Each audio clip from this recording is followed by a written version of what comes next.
Yeah. Okay. Assalamu alaikum, everyone, and welcome to my live sessions. The people who are watching me first time, it's me, Amna Sohail. I'm a certified trainer and a motivational speaker.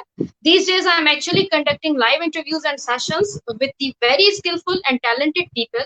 So, right now, without wasting time, please welcome my today's guest, that is Mr. Dennis Daniel from USA, who is a doctor in USA. And now we'll talk about him further, and we'll talk about some important situations or things regarding COVID-19 or any other thing.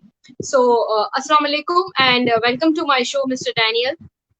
Wa alaikum salam. Thank you for having me. Thank you for your time. So, please tell my audience about yourself.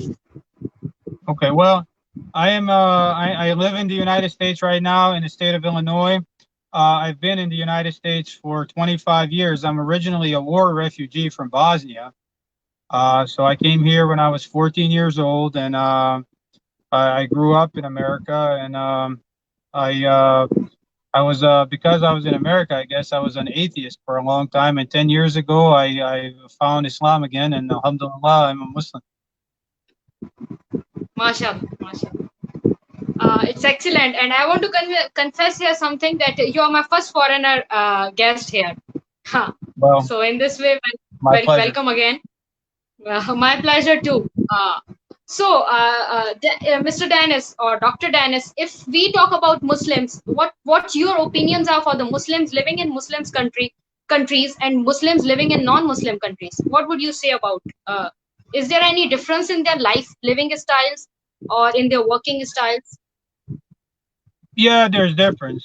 You know, one thing I noticed about all Muslims when I found Islam again is that very few of them read the Quran in a language they understand, and very few of them, mm, not a lot of them follow it.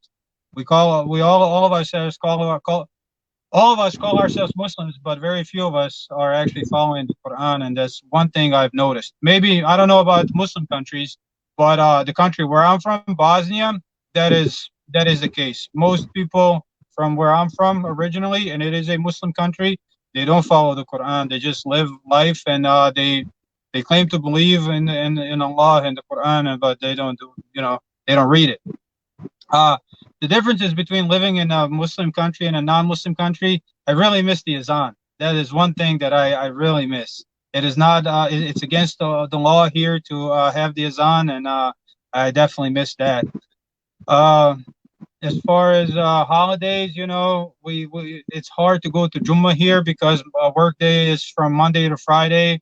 But alhamdulillah, I am able to go to every Jummah. I was actually at Jummah recently, just a few hours ago. Today is the first Jummah in last 6 weeks here. So, but it is very, very hard for Muslims in non-Muslim countries to go to Jummah. Other than that, in America, it's not actually very bad. I know that on the news that it seems like all Americans hate Muslims, but most people, just regular people, they just leave us alone. And as a matter of fact, most of them are very kind to us because I've had people who I traveled with. I think it was Maghrib time, and the train was delayed, so I prayed Maghrib as soon as I got off the train in New York. And these people who aren't Muslims, they stood there and they watched over me as I pray, so nobody harms me. So there are good people too.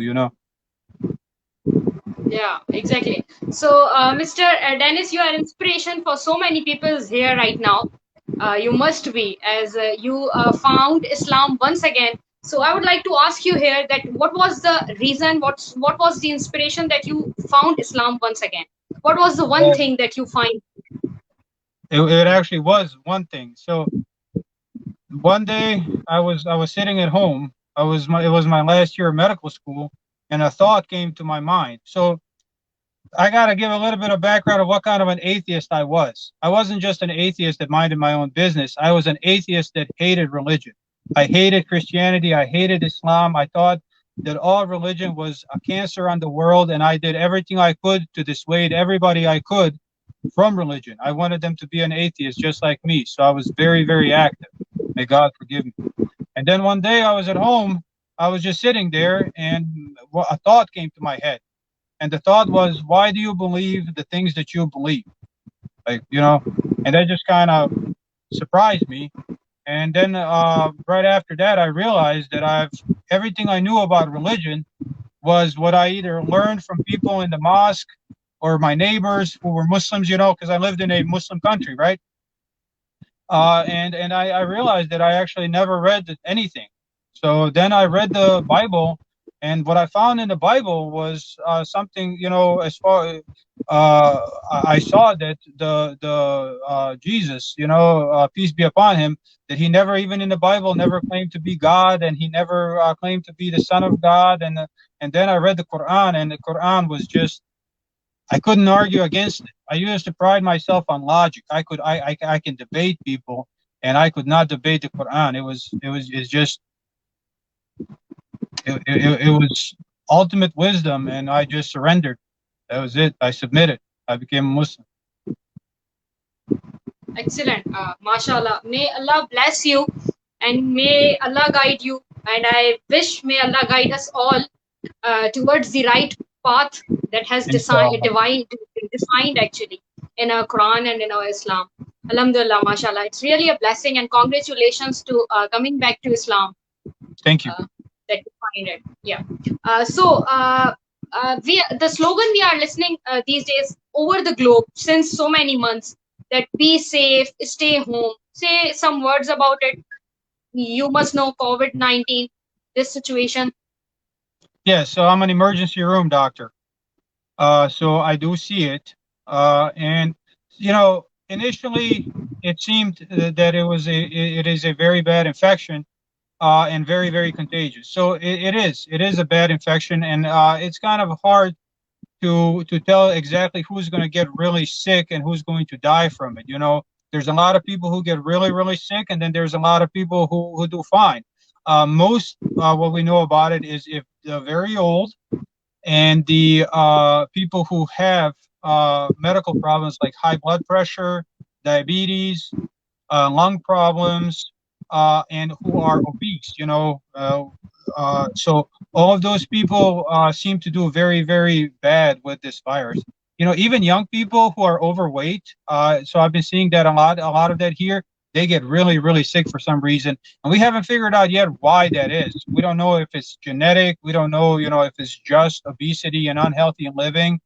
But then at the same time, I've seen people survive who are like in a nursing home, 80 years old and obese, and they still survive. So it's really hard. We know on average who's in more risk, and the people I already mentioned, and it is very contagious. But we still don't know, to be honest. This could be something that stays with us for the rest of time, and it just becomes like a flu season. So I think initially this strong reaction to everybody stay at home and all of that, I think it was justified because we didn't have all this information. And I mean, just here in the United States, 100,000 people died, which is, our average for 10 years of flu. I don't know how the numbers are in Pakistan, but it is serious. But it also at the same time, some people are just going to do fine. They're going to have a runny nose and a little bit of a cough and do fine. So young people, they have a very low chance of dying from this, but they can die. Yep.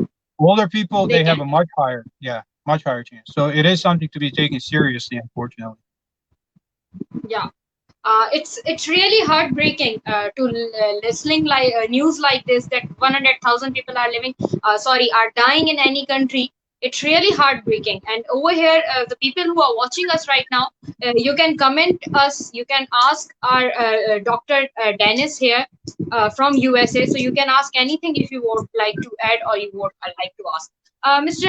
Denis, here you said that people are dying and the ratio of young people of dying is lesser, but they can die and they are dying in actual. Who has no symptoms, who has no issues, health issues, but they still die due to this disease. The problem we are facing here in Pakistan, particularly, is that people are not taking it seriously. They are not serious about this situation. So the problem I find here in my, even you can say home even. So what would you like to say, please? So we have the same problem. Yeah. Sorry. We have the same problem here in the United States. People are not taking it seriously. So we are in that period right now to kind of try to figure out, how significant that's going to be. We don't know if this was a pandemic that just kind of rushed across the land and killed whoever it was going to kill. We don't know if temperature and humidity affect the virus significantly. So when we think about the flu virus, right? Here in the United States, flu virus season is from October to like April. Okay, there are assumptions why that is: heat, humidity, and we don't know if the coronavirus is going to behave like that. So also we don't know if the second wave is coming come fall. When the temperatures start to get colder again, there's a chance that a truly second wave could come. So right now, it's really hard to say. People should need to live their life, but at the same time they need to be careful. And staying at home is just not something that you can do forever. So, wearing masks and cleaning your hands, but going about your life, kind of somewhere in the middle is probably the best Yeah. intervention now, although we run a risk of having another pandemic like that. But I think at this point, you have to, because you just can't shut down the world indefinitely. Exactly. If we talk lighter on a lighter note here, do you have sanitizer and mask available right now, or gloves with you? So we are just starting to be able to buy them in stores. Alhamdulillah, there is a Baitul Mal, like a Muslim charity, which is actually ran by Pakistanis here, and financed by Pakistanis here in St. Louis. So they were able to give Yeah. some of us some hand sanitizer, but our system was terribly unprepared for this. We had to reuse masks and we had to reuse gowns, and it was terrible. Now we're starting to get more equipment, Yeah. but it was terrible. Right now Yeah. you are equipped with these stuff, all these stuff right now. I'm sorry, say that again. You were breaking up. I'm saying right now you are equipped with these stuff right now. Like, are you having right now sanitizer and mask? No. I'm sorry, the signal is really bad, so I just keep hearing bits and pieces. Okay. Fine. Let me try my good network here.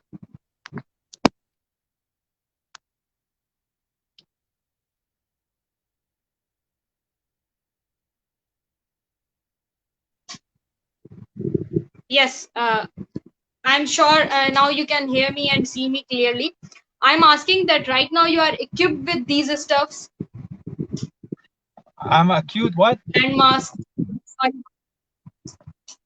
Do you have mask and gloves right now with you? Oh yes, yes, yes, I do. Yes. So Yeah, you yeah, I mean, carry them with you. Yeah, yeah, I have to have them because uh, in my job, this is where people are going to bring it. yeah, So I have to have them not only to protect myself, but if I get infected and I don't wear it, every single person I see in the emergency department, I'm going to infect and I'm going to kill some people. And so I definitely have to take care of that. exactly, That's exactly. You something must that I be would at share. That is one thing I would share. If you go to a doctor, no matter where you go, even in Pakistan or in America, and they're not wearing protective equipment, you should be worried about them because they are the ones that come into contact with sick people all the time, and they could be sick. exactly, exactly. Yeah. It's like being responsible Yes. to your own self and to your fellow citizen. I think Correct. it's like that. I agree. Yeah, Not everybody yeah, does that, exactly. as you already pointed out. Yes, yes, I can see it, and I can actually have observed it here in my so many places where I go. So, fine. If we talk about the economic situation due to this, if you want to share any sort of knowledge here regarding the economic recession or disaster which had happened around the world. Over here, a lot of people have lost their jobs. Actually, I've had my hours cut significantly. I'm making half the money that I usually make. So it's not unbearable, but it's getting bad. Here the government is helping people a lot. Giving them money basically. So a lot of people are what we call unemployment. So basically, they're just getting money from the government so far, but that's not, you can't do that forever. So here, Exactly. it's the society is not collapsing yet, but if this continues, it might. Oh, yes, exactly. And Mr. Dennis, on this live session, I also would like to request you, please watch my second last video live session. I had a live session with a foundation to which I'm not exactly connected. I'm not connected to that foundation actually, but I was just promoting them, and it was a sponsored content. So if anyone in US would like to help people in Pakistan, so they can contact that person. Okay. In that video, and the link of that video, the everything is mentioned regarding to that person and foundation. Okay. So it would be helpful for the people, needy people living here. Okay. Let's talk about student opportunities who like to study abroad or specifically in USA. So is it better for them to move now or in future when the situation will be better, inshallah? Well, inshallah, in the future. Right now, I think it would be a lot of universities here are actually closed, and or they have online classes. I mean, I guess people can enroll in the U.S. university now and have online classes. So, but yeah, everything is pretty much under shutdown, especially schools. Oh, And to be so honest, uh, as far as medicine goes, I've had a lot of people from Pakistan who finish medical school in Pakistan and come here and do residency. So I've had a lot of contact with people like that, and I think that's a lot cheaper option. Here is expensive. It is very, very expensive. So I mean, medical school here is like $300,000, yeah, which is, yeah. So I which mean, is so much Pakistani rupiah. yeah, I don't Exactly. know how many Pakistani rupees is that. I would need to calculate it. I'm not that much good in mathematics, but Okay. but I can judge that it's much more amount Yeah, in it's Pakistani rupees. yeah. But one thing that's more difficult for students who finish medical school in Pakistan is it's a little bit more difficult to get a residency that you want, because they do have preference for people who finish medical school in the United States. So if you want to be a neurosurgeon, it's a lot harder to finish medical school in Pakistan and then go into a neurosurgery residency in America than it is to finish the medical school in America as well. Okay, and for the people or students who want to go US for studies right now is not the good option, right? No, no, it's They not. can. It's not. Right now, it's I definitely think not. it's in any country. They should not migrate right now. I mean, if they have the financial means to come and live and get acclimated to society, then sure. But you're not going to experience the culture because everything is locked down, and you're not going to get to go to. You may not get to go to school because they haven't really decided to open up all the schools. All is going to be online classes. That's it. Exactly. Yeah. Excellent. You are right. So they should wait. What else we can do? We can take the comments of our audience. Would like to say you something. Pleasure to see you, sir. Mashallah. Okay. What is a Muslim? What is his Muslim name now? So, Uh, Mr. Shazim wants to know that what is your Muslim name now? so that is something that is a big misconception that people have. Islam Yeah. is not a culture. Islam is not a culture. It is a set of morals and commandments from Allah that we all follow, right? So my name doesn't mean anything bad, and I am not an Arab, so I do not intend to change it. You know, an Arabic name does not make you a Muslim. You can have a Muhammad who is a criminal, right? You can have whoever who is a criminal, and they just they disgrace the name. So there's nothing in the name that this is my beliefs. So there's nothing in a name that doesn't make me, that makes me a Muslim or makes me a kuffar or whatever. My name is my name. It means nothing bad. And I am a Muslim because I obey Allah subhanahu wa ta'ala, and I follow his commandments, and I follow the example of the Prophet. And so I don't need a new name. I don't need to change my culture. I totally agree with you, Mr. Dennis. But my point is here that people may get like misconcept. They have misconcepts that Mr. Dennis might not be a Muslim. No, I know. What do you say? No, it's Oh no, people I know problem. that. Yeah, no, yeah, that's their problem. You know what? I'm still gonna be a Muslim. I'm still not gonna lie to them. I'm still not gonna mistreat them. I'm still gonna pray my salah. I'm still gonna fast in Ramadan. I'm still gonna do everything. And if in the end, it is up to Allah to judge me whether I had an Arabic name or not. Because all that is just Arabic names. They're not even they're just Arabic names. It's just names of a culture from where it is originated. You know. Yeah. I am comfortable that Allah will not judge me for not changing my name. If my name was something bad, like, I don't want to say anything bad, but if my name was something bad, then I would change it. And if I would change my name, I like the name Abdullah. That would be the Okay. name I would pick. Yeah. Okay. I have a very close family member whose name is Abdullah. I like that. So it's a lovely name. Fine, and I totally agree. Most appreciated words that you said about the names and Islam, the true meaning of Islam. Sarah would like to ask you that, is it kind of a situation we can say as third world war? She's asking about COVID-19. Is this that situation right now? No, but I think it could throw the world into Third World War. Uh, you know, I mean, you know, I am the no. It's kind of hard to say this. Listen, most of us here living in America, we know what our government does. Okay, we know our government is unjust, and we try to protest it, and we try to vote people in and out of office to get them to stop attacking everybody else. And I think this COVID is just going to make it worse. So I don't know how to deal with that, and I don't know what to say about that. But do I think COVID is a third world war? No. I think what's going to happen as a result of it may be third world war. This is just my Yeah. opinion.